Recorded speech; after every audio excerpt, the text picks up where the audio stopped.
महाराष्ट्र राज्य प्राथमिक शिक्षक समितीच्या वतीनं प्राथमिक शिक्षण समितीकडील शिक्षक आणि शिक्षकेतर कर्मचाऱ्यांचे पगार दरमहा 5 तारखेपर्यंत करावेत अशी मागणी करण्यात आली होती.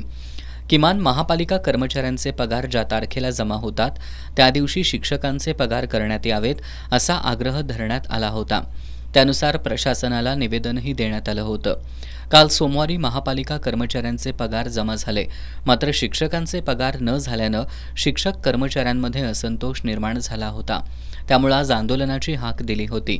त्यानंतर महापालिका आणि प्राथमिक शिक्षण समितीकडील अधिकारी आज तातडीनं सर्व शिक्षक आणि शिक्षकेतर कर्मचाऱ्यांचे पगार जमा केले. त्यामुळे शिक्षक समितीनं पुकारलेलं आंदोलन स्थगित करण्यात आलं. समितीनं उपायुक्त साधना पाटील यांची भेट घेऊन यापुढे शिक्षकांचे पगार वेळेत करावेत अशी मागणी केली. यावेळी शिक्षक समितीचे राज्यप्रमुख सुधाकर सावंत, राज्य प्रतिनिधी उमेश देसाई, शहराध्यक्ष संजय पाटील, सरचिटणीस संजय कडगावे, वसंत आडके यांच्यासह शिक्षक उपस्थित होते.